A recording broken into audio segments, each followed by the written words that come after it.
राधा स्वामी दयाल की दया, राधा स्वामी सहाय, राधा स्वामी। प्यारे सत्संगी भाइयों बहनों, कल आते ही भी सत्संग कर दिया था, लेकिन कल तो इतने सत्संगियों को पता नहीं था ना। आज सबको पता लग गया। जो जो पता लगता रहेगा त्यों त्यों पहुँचते रहना। आज के बाद दार्जिलिंग, फिर जोड़थांग, गंगटोक, सिलीगुड़ी, जिसको जहाँ पता लग जाए, जब टाइम मिल जाए, फुर्सत मिले, तभी सत्संग का लाभ किसी भी केंद्र पे जाके उठा सकते हैं।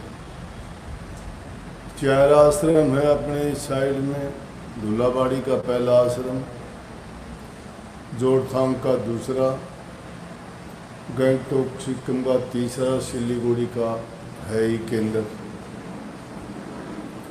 तो जिसका जहाँ नज़दीक पड़ता है, जिसको जहाँ आसानी लगती है, वहीं सत्संग का लाभ उठा सकते हैं। सत्संग का लाभ सिर्फ सुनने मात्र से काम नहीं चल जाता।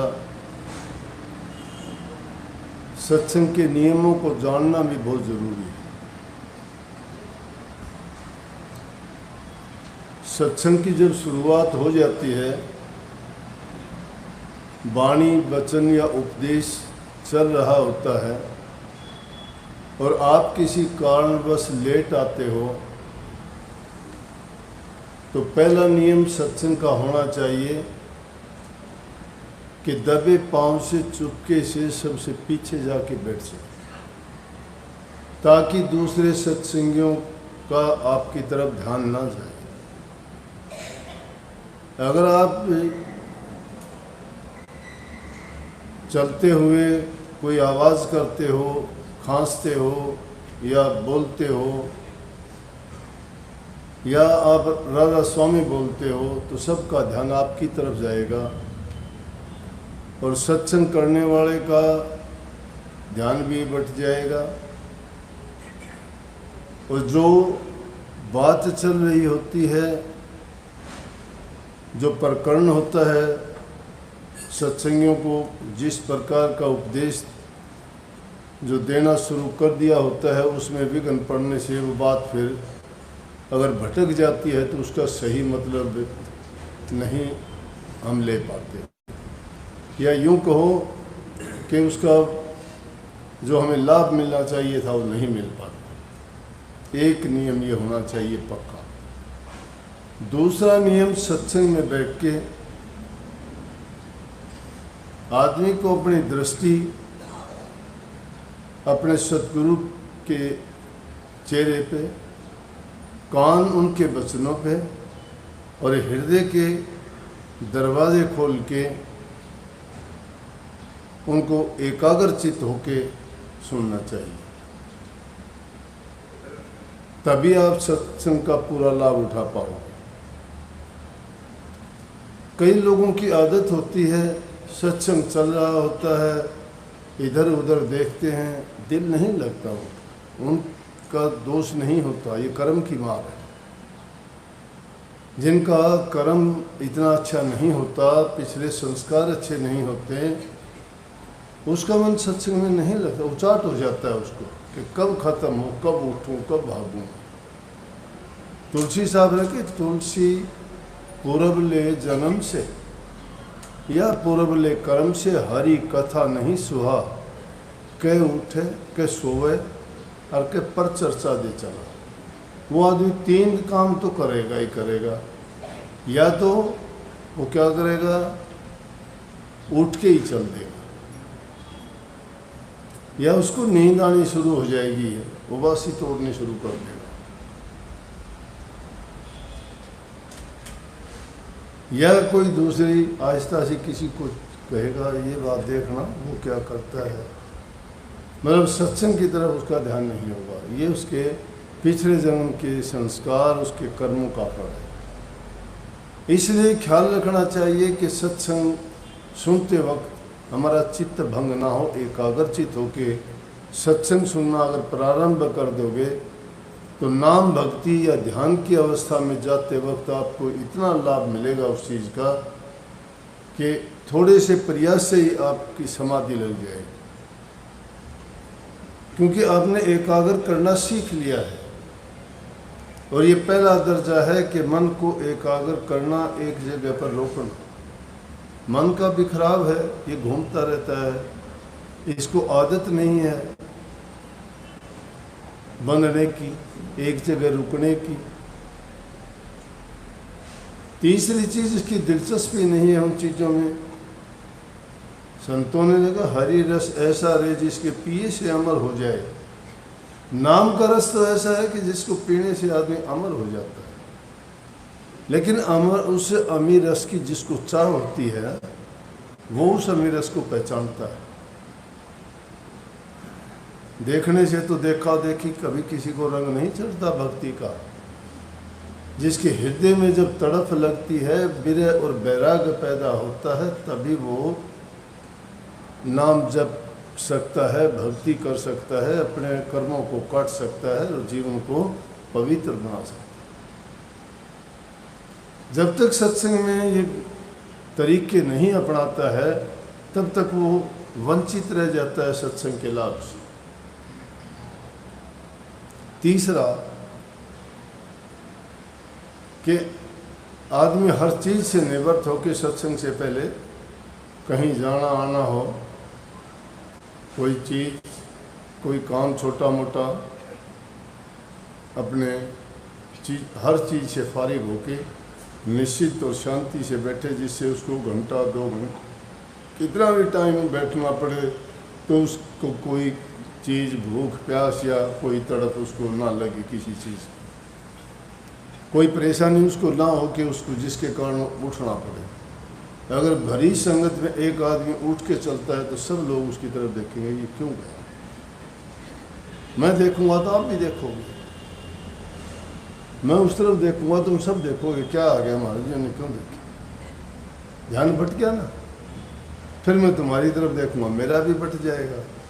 वो उसने तो एक ने किया था, लेकिन जितने लोग थे सबका ध्यान भंग कर दिया उसने। चौथा नियम, कभी भी अफसर के तो अगाड़ी नहीं बैठना चाहिए और संत के पिछाड़ी नहीं बैठना चाहिए। संत की पीठ के पीछे बैठता है उस आदमी में यूं समझ लो कमी है, छिप के बैठता है। सन्मुख सेल सहने चाहिए। जो गुरु के वचन सीधे लगते हैं वो हमारे हृदय को में लगने चाहिए। संतों ने कहा दीदे से दीदा मिला के वचन का ग्रास करना है, उनको सुनना चाहिए। श्रवण कानों को इतना खुला रखो कि दूसरी चीज की तरफ ध्यान ही ना जाए, चाहे कुछ भी होता रहे। जहाँ ध्यान जोड़ दिया उसी में, ध्यान तुम्हारा उसी वक्त जिस वक्त सत्संग का उपदेश होता है उसमें लगना चाहिए। घोड़े के आगे नहीं, घोड़े के आगे हो गए मैं घोड़े के पिछाड़ी नहीं बैठना चाहिए, घोड़ा लात मार देगा। सांप के आगे नहीं बैठना, सांप आगे लात मार देगा। संत के सामने बैठना चाहिए, पूरा लाभ मिलेगा। संत के पीछे बैठते हो तो समझो कि तुमने खो दिया जो शुभ अवसर। कल जैसे मैंने बताया था, दोनों हाथ जोड़ने का मतलब होता है पूर्ण समर्पण, तन का, मन का और धन का। सामने जब बैठते हो तुम, उस वक्त 2 क्रियाएं चलती हैं। एक तो गुरु का वचन और दूसरा उनके चेहरे से निकलने वाला तेज, वो शक्ति दिखाई नहीं देती, नहीं देती ना। आप सांस ले रहे हो आप सभी, लेकिन दिखाई नहीं देते सांस लेते हुए। अगर कड़ाके की सर्दी पड़ती तुम सांस लेते तो क्या होता, मुंह से निकलता हुआ धुआं सबको दिखाई देता ना, देता है ना। अब वो दिखाई नहीं दे रहा, निकलता है। इसी प्रकार से संत के चेहरे से वो शक्ति निकलती है, ताकत निकलती है। क्यों दर्शन की बात बार बार करते हो कि दर्शन कीजिए संत के दिन में कई कई बार, आसो जो के मीज और बहुत करें उपकार। संत मिलन को चालिए तज माया अभिमान, ज्यों ज्यों पग धरनी धरे त्यों त्यों यज्ञ समान। अरे संतों के दर्शन सामने जाके करते हैं न, पीठ पीछे कोई दर्शन करता है क्या? दर्शन किसके? मुखड़े के, मुंह से पहचान होती है। तो जो चीज़ अलग अलग अंगों से अलग अलग चीज़ निकलती है। आशीर्वाद हाथ से ही क्यों लेते हो?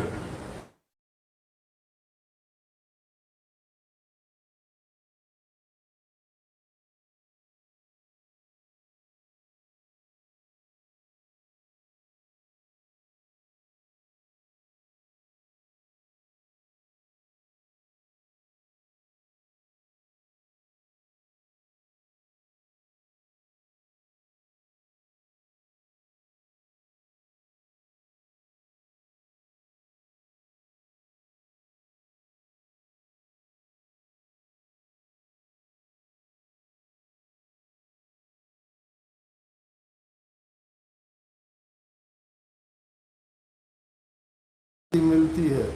ये लड़कियां शादी हो के जब अपने पति के घर जाती हैं तो सब माँ बाप बूढ़े बुजुर्ग उसके सिर पे हाथ रख के पुचकारते हैं कि नहीं? क्यों? वो रोती हुई जाती है, उसको शांति मिलती है उससे।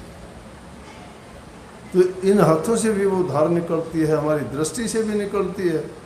पहचान लेते हो आप, एक दृष्टि पड़ती है, देखते ही आपको प्यार आएगा कि प्यार भरी दृष्टि से देखा उसने। तो एक दृष्टि नफरत है उसमें, है कि नहीं? तो वो हर चीज से ये चीजें निकलती हैं। इसलिए हमें सतर्क होके हर प्रकार से ये सत्संग में बैठने का नियम है। और फिर जो बात सुनी जाए, स्वामी जी महाराज ने इस बात को बड़े इतने सुंदर ढंग से कही है। सारी बात मैंने आपको सादी भाषा में समझाई, सीधे तौर पे उन्होंने कही है कि दरस करे, दर्शन करे, वचन पुनि सुने। और क्या करे? सत्संग में जाके दर्शन करे। दर्शन से शांति मिलती है, मन प्रसन्न होता है, एक मन की एकाग्रता होती है, मन विषय विकारों से हटता है, पाप कर्म धुलते हैं।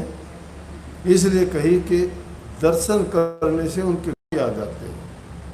अगर आप किसी पवित्र चीज़ के नाम लेने से ही आप में गुण आएंगे, देखने से वो गुण आएंगे। मिठाई को देख के नहीं कह देते हाँ, देख के मुंह में पानी आ गया, कहते कि नहीं? उसको देखने से पानी आ गया।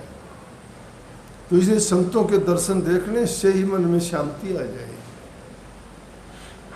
स्वामी जी महाराज ने कही कि दरस करे वचन पुनि सुने, और वचन को गौर से सुने, एकाग्रचित्त होके सुने, मन लगा के सुने।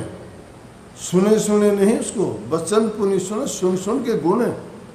यह नहीं कि जो मैंने बात बता दी, सुन लिया, एक कान से सुनी दूसरे से निकाल दी, कल को याद ही नहीं क्या कहा था, क्या सुना था, क्या सत्संग में बताया गया था, क्या लाभ मिला। हाँ, एक जगह कहते हैं चल चल आए सतगुरु आगे, दरस न पकड़े वचन न लागे, क्या फल पाया सत्संगत आए, जन्म गंवाया वक्त गंवाए। कि भाई चल चल के आगे, कितनी दूर से आए, किराया भाड़ा दे के आए, आपकी मेहनत लगी, कोई पैदल चल के आया, कितनी तैयारी करी कि सत्संग में जाना है, मैं ये काम कर लूँ, वो कर लूँ। कहते कि चल चल आए, चल के आए सत्संग के लिए। कोई स्कूल का काम छोड़ के आया, कोई अब खेती का काम, कोई दुकान का काम, कोई व्यवसाय का काम छोड़ के आए। इससे लाभ लेना था, इसीलिए ना सत्संग में बहुत लाभ मिलते हैं। इसलिए कही कि चल चल आए सतगुरु आगे, सतगुरु के आगे तो आगे, लेकिन दर्श न पकड़ा बचन न लागे। ना तो दर्शन किया हमने, देखने मात्र से दर्शन नहीं हो जाता। तो ना तो हमने दर्श किया, ना बचन लागे। बचन लगने का मतलब उन बचनों को हमने गौर से सुना ही नहीं, अपनाए नहीं। तो कहते हैं कि उस सत्संग में जाने से आपको क्या फ़ायदा हुआ?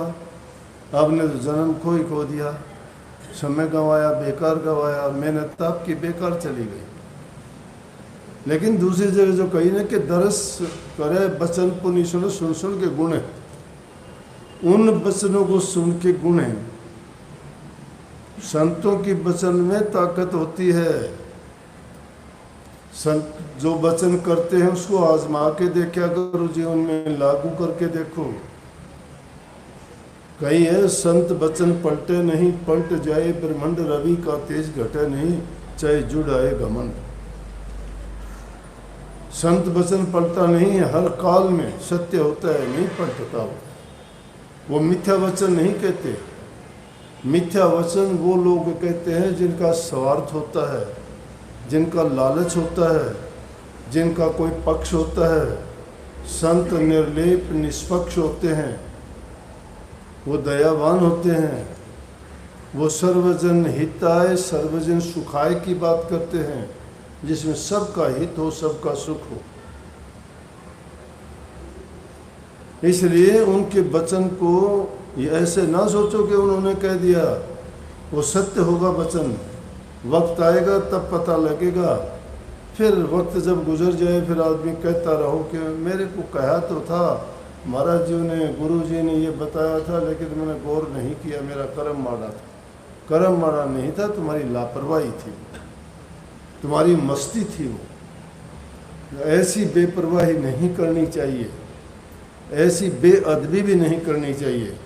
संत और महापुरुषों के पास जाके आदमी को हर प्रकार से सम्मानपूर्वक तरीके से बंदगी करे, उनका आशीर्वाद प्राप्त करे, उनसे प्यार दया की भीख मांगे। कोई दुनिया की ताकत नहीं कि उनको कोई चीज़ छू जाए, लेकिन इंसान अपना खुद बिगाड़ ले तो उसका क्या करेगा? कबीर साहब कहे कि मारी थी लागी नहीं बंक नाड़ में फूक, गुरु बेचारा क्या करे जब चेले में ही चूक। अरे गुरु ने तो सब कुछ किया था, लेकिन चेले में ही चूक हो तो गुरु बेचारा क्या करेगा? गुरु ने तो ऐसी फूक मारी थी कि तेरा सब कुछ बेड़ा पार हो जाता, सब पापों से मुक्ति मिल जाती, इस जन्म मरण की डोर कट जाती, इस काल और माया की जेड़ से छुटकारा हो जाता, ये रोज रोज का मरना जीना और दुख कष्ट भोगना इनका अंत हो जाता। लेकिन हम उस बात को नहीं समझ पाए। इंसान का चोला इसीलिए मिला है, और इस जन्म में अगर हम ऐसा नहीं कर पाए तो फिर ये मौका नहीं मिलने का, दोबारा ऐसा अवसर नहीं आता। तो उन वचनों को ऐसे सुन सुन के गुण ले। कैसे? ये शिक्षा आप पशुओं से ले सकते हो। गाय भैंस भेड़ बकरी जाती हैं जंगल में, पूरा दिन घास चरती है, चरती रहती है, चरती रहती है, चरती रहती है, आराम नहीं करती वो। लेकिन जब उनको आराम करने का टाइम मिलता है या शाम को घर आते हैं तो फिर आराम से बैठ के पेट में से जो खाया हुआ भरा हुआ था उसको निकाल निकाल के जुगाड़ी करते हैं।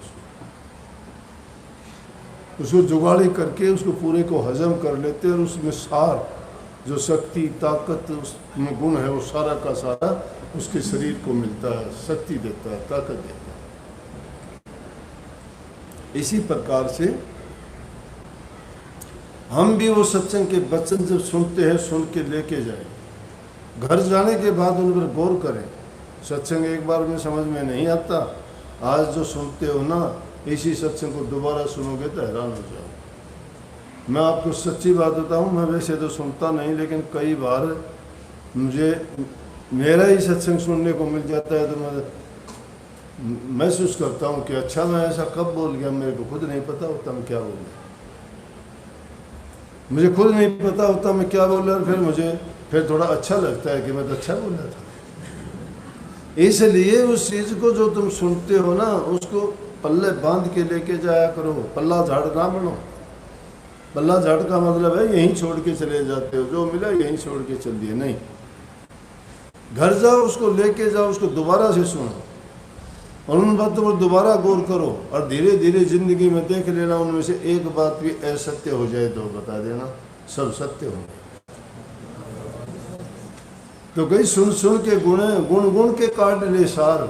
जैसे मैंने गाय भैंस का आपको उदाहरण दिया, उनकी तरह से उसका सार काट ले, और वो सार काटे कि उसका सार काट करे आहार, उसका आहार करे, मतलब उसको पुनः उसको अपने हृदय में मन में लेके जाए शरीर में, तो उसका क्या होगा कि सार काटने से वो शक्ति मिलेगी। जग का भय और डर सब उससे दूर हो जाते हैं। क्यों हो जाते हैं कि उससे जो सही ज्ञान है वो हमें प्राप्त हो जाता है। जिस प्रकार से उसके हजम करने से उसका निचोड़ करके जो सही ताकत निकाल लेते हैं, जैसे फ्रूट्स में तुम जूस निकाल लो, बाकी का तो फेंक देते हो, इसी प्रकार से हम भी जो चीज़ खाते हैं, जो ज़रूरी चीज़ हमारे खून के लिए, शरीर को जीवित रखने के लिए, शक्ति देने के लिए जो ज़रूरत होती है, वो सार काट के तो हम ले लेते हैं, बाकी तो द्वार बने हुए हैं तो उन द्वारों से बाहर निकाल देते हो। तो ये सत्संग के ऐसे नियम हैं कि सत्संग में आदमी सही तरीके से बैठना सीख जाए, वही गौर करेगा, ढंग से बैठेगा। लेकिन कईयों को बैठने से क्या हुआ, किसी को खुजली हो जाएगी, किसी को प्यास लग जाएगी, किसी दिल नहीं टिकेगा, और कोई ना कोई बहाना। आजकल तो एक नया बहाना और देखता हूँ कि हाथ मारेंगे यूं, फोन देखेंगे, उसका कोई फोन नहीं है, उठने का तरीका बहाना, कोई नहीं सोचेगा देखने ये क्या हो, बहुत ज़रूरी फ़ोन आ गया इसका, लेकिन उठ के चल जाओ, मुड़ के नहीं आओगे दोबारा। मैं कितने चालाक कर ये समझते हैं कि मूर्ख आदमी है। तो सबसे अच्छा तरीका ये निकाल रखा है कि ये बहानेबाजी, ये कोई चीज़ दूसरे के काम आने वाली है, खुद को धोखा देता है इंसान। अरे जो हमारे काम आने की है, हमारे फायदे की है, लेकिन हमारा कर्म हमें नहीं टिकने देता। दुनिया में आके शब्द तो था दूसरा इसका, इसीलिए कही कि दुनिया में हमारा साथी कौन है, सतगुरु है, दूसरा कोई साथ देने वाला नहीं है। आप कहोगे कैसे नहीं, हमारे भाई रहे साथ देने वाले, हमारे माँ बाप रहे, हमारी पत्नी बच्चे रहे, हमारे साथी रहे, ये सब के सब मतलब के हैं। जब तक इनकी ज़रूरत पूरी करते हो तुम अच्छे हो, जब तक उनका लालच तुम्हारे से पूरा होता है तब तक बड़े अच्छे। और जिस दिन तुम थोड़ा सा इनकार कर दोगे उस दिन तुम्हें पीठ दिखा देंगे वो सब।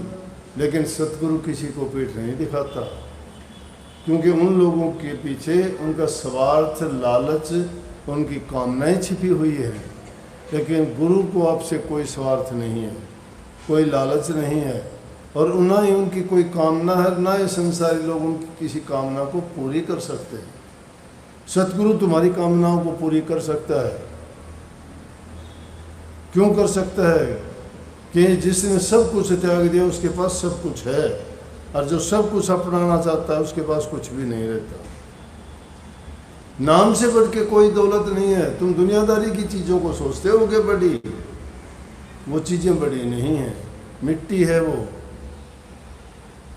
किसी को चैन और सुख नहीं है उन चीज़ों में मिला हो तो बताओ।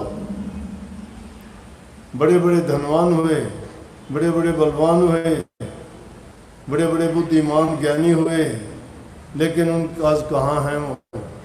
क्या उन ज्ञानियों ने कर लिया? क्या उन धनवानों ने कर लिया? क्या उन बलवानों ने कर लिया? बलवान गए, धनवान गए, हाथों से पर्वत उठाते थे, कहाँ हैं आज वो? तलवार की नोक पे जो उन लोगों को नचाते थे, हाथियों को आकाश में फेंक देते थे, कहाँ हैं आज वो? नहीं है वो। लेकिन जो गरीब संत जिनके तन पर कपड़ा नहीं था, मालिक की जिन्होंने भक्ति करी, उनके नाम आज भी अमर है। आज भी उनके नाम लेके हम जो है अपने पाप कर्मों को धो लेना चाहते हैं। उनकी मूर्तियां बना के, उनकी तस्वीरें बना के, उनको अपने घरों में सजा के, और चाहते हैं कि हमारे सारे काम सिद्ध हो जाएं और वो हमारे सारे कार्य करें। क्यों कि वो करने लायक थे। वो जब देह रूप में थे तब भी करते थे, विदेह रूप अब गायब हैं तो भी करते हैं, क्योंकि उनके सिद्धांत, नियम और उनके दिए उपदेश कभी मिथ्या नहीं होते। वो सर्वदा अंग संग हमारे साथ रहते हैं।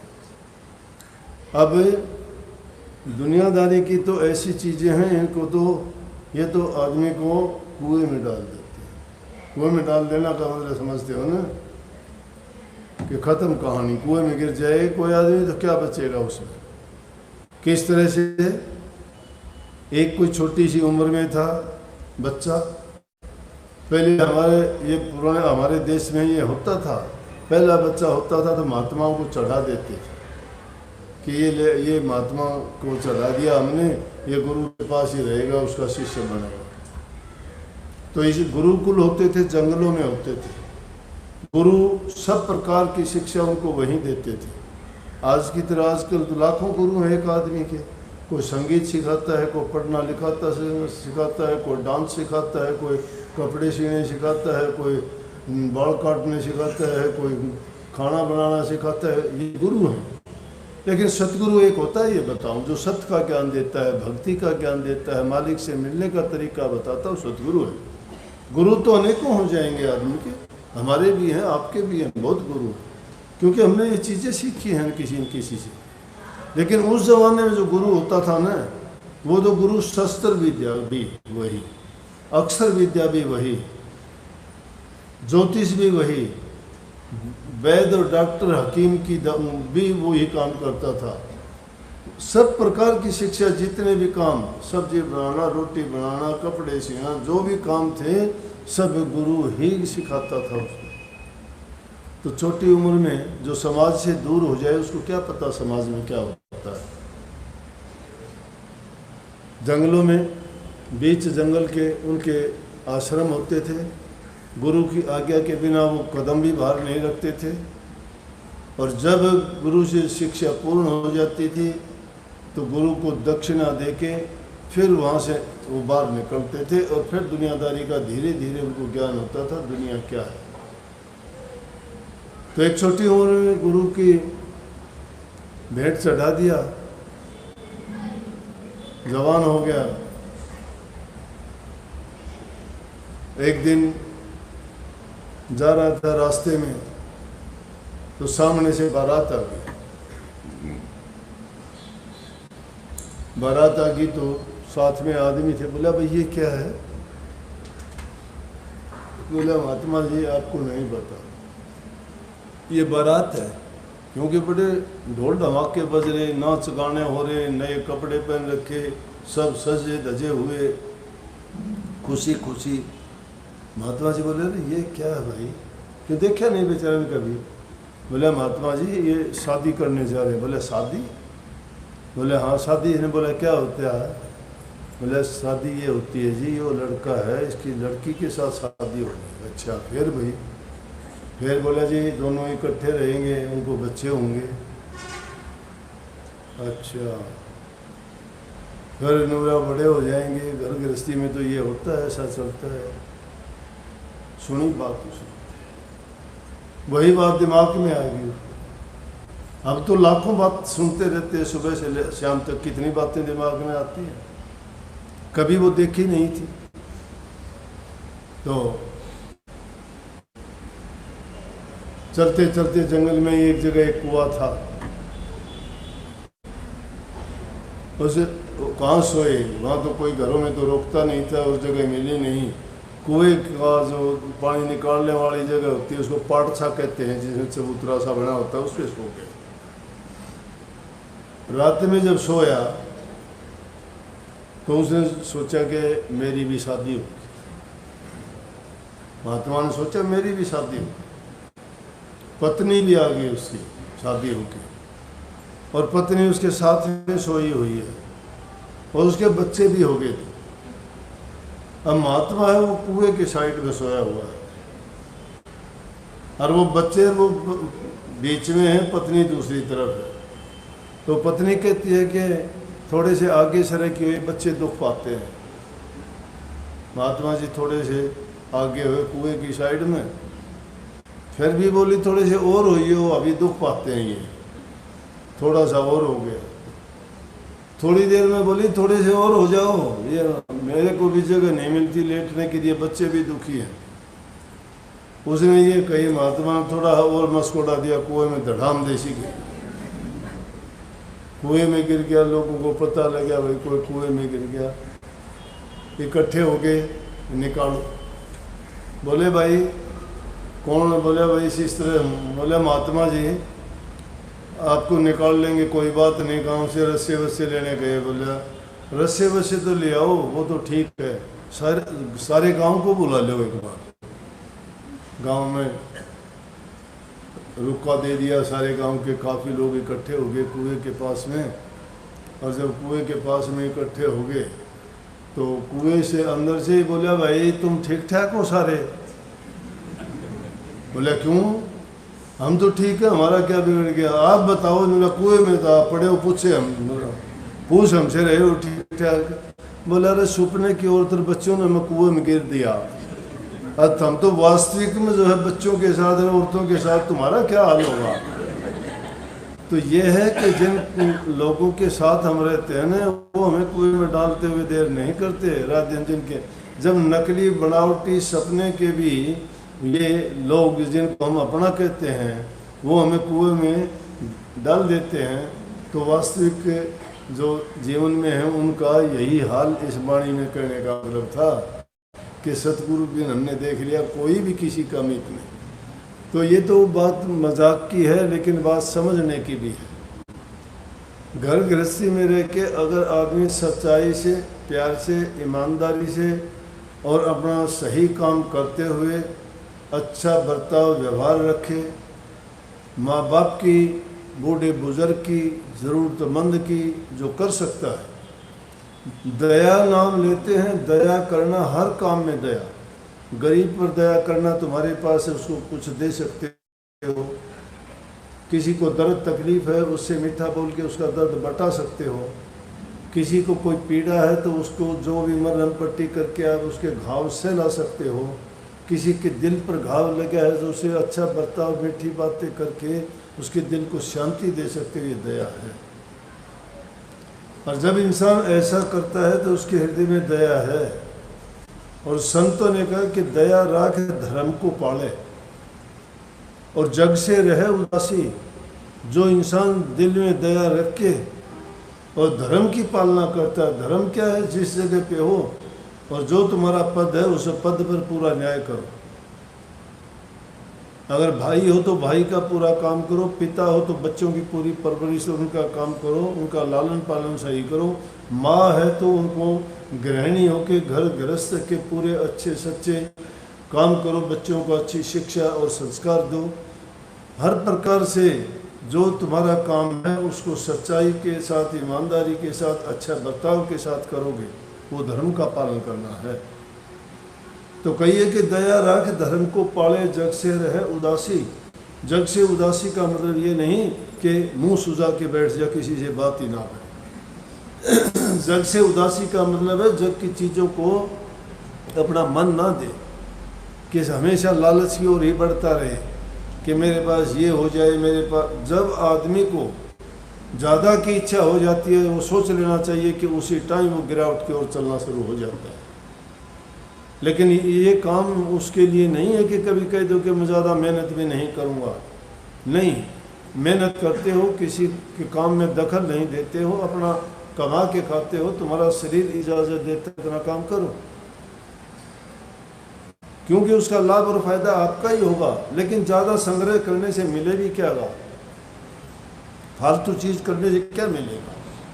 लेकिन इंसान की जब लालसा बढ़ जाती है वो रुकती नहीं है। ये तृष्णा इंसान को घेर देती है पाप कर्मों में। तो बूढ़े बुजुर्ग की, माँ बाप की सेवा जो करता है, प्यार का बर्ताव करता है, चाहे 2 मिनट उनके पास बैठ के प्यार से उनके दिल की बात पूछ लो, उनको सब कुछ मिल गया। लेकिन तुम्हारे बुजुर्ग और माँ बाप तुम्हें आवाज देते हैं, तुम अनसुनी करके निकल जाते हो, तो उस जैसा भी दुख उनको नहीं होता।